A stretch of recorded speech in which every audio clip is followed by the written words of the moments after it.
Depois que a porta foi selada, a chuva já caía forte. O barulho era constante, firme, batendo no telhado como pedradas de água. A arca balançou pela primeira vez. Um movimento curto, mas claro o bastante para todos entenderem que o solo já não segurava da mesma forma. Os animais se ajustaram. A família ficou próxima. Ninguém falou nada, não havia o que dizer. Pouco depois, sentimos a estrutura se mexer de novo. Não era vento, era a água subindo. A madeira rangia sob a pressão.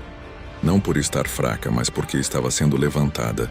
Era possível perceber o que estava acontecendo mesmo sem ver nada. Lá fora, a arca começou a flutuar. Foi um movimento lento, contínuo. A base desprendendo da terra, subindo alguns palmos, depois mais um pouco, acompanhando o nível da água que se acumulava rápido. A chuva aumentava, o som enchia cada espaço da arca. Dava para sentir a vibração das gotas batendo no teto e escorrendo pelas laterais. Segurei uma das vigas para me equilibrar. Meus filhos fizeram o mesmo. A arca estava de pé, mas o mundo lá fora não. A cada minuto ela subia mais. A força da água carregava tudo o que encontrava. A terra cedia, os campos desapareciam. Foi nesse momento que entendemos. O dilúvio tinha começado de verdade. Nos primeiros dias percebemos que a vida dentro da arca teria seu próprio ritmo. E junto com isso, vieram as responsabilidades. Havia um sistema simples para lidar com tudo, inclusive com os cuidados que cada animal exigia. Cada compartimento tinha uma área destinada para isso, com recipientes de barro, palha seca e canais que levavam os resíduos para um ponto específico. A cada turno, alguém da família recolhia e recolocava a palha. Era trabalhoso, mas funcionava. A ventilação vinha da abertura que Deus mandou colocar na parte superior. O vento entrava por ali e circulava por dentro, renovando o ar. Sem isso, ninguém suportaria tanto tempo fechado. Os animais não estavam agitados. Era como se tivessem sido colocados em um estado de descanso, obedecendo ao silêncio que Deus havia imposto sobre o mundo. Comiam pouco, se moviam pouco, e isso ajudou mais do que posso explicar. Não era normal, mas era necessário. Lá dentro, apesar do balanço da arca e do medo do que acontecia lá fora, tudo se mantinha sob controle.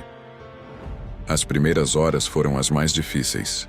Não pela arca, ela estava firme, mas pelo que acontecia lá fora. Mesmo sem janelas baixas, o som dizia tudo. Vento forte, água batendo contra pedras, coisas se partindo, gente gritando ao longe. Alguns gritos eram perto, bem perto. Outros se afastavam rápido, levados pela correnteza. Era impossível ignorar. A arca subia sem parar. A pressão da água empurrava por baixo e pelos lados. O balanço aumentava conforme a profundidade crescia. A cada novo estrondo no lado de fora, a família se encolhia um pouco. Não de medo da arca, mas do que acontecia além dela.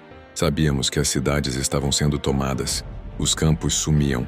Montanhas começavam a desaparecer sob a água que subia sem descanso. E nós éramos os únicos que ainda permaneciam em algum lugar seguro. Depois de um tempo, os gritos pararam. O vento continuou. A chuva continuou. A água subiu ainda mais. Mas as vozes, não.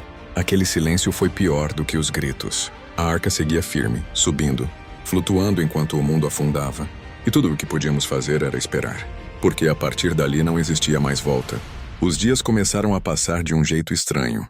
Não havia sol, não havia noite. Só o som da chuva, que nunca parava.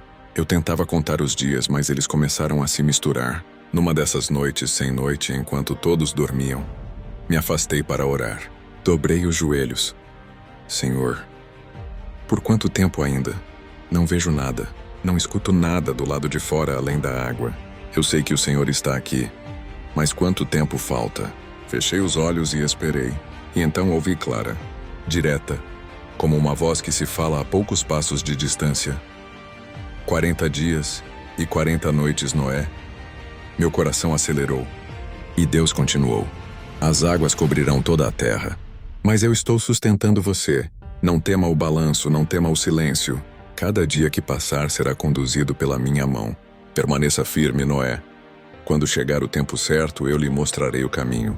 A presença desapareceu tão rápido quanto veio, mas a certeza ficou. Deus estava ali. Levantei devagar e respirei fundo. Mas agora, pela primeira vez desde que tudo começou, eu sabia. O tempo tinha um fim, e Deus estava conduzindo cada minuto até ele. E foi assim que seguimos. Até o dia em que a chuva enfim parou.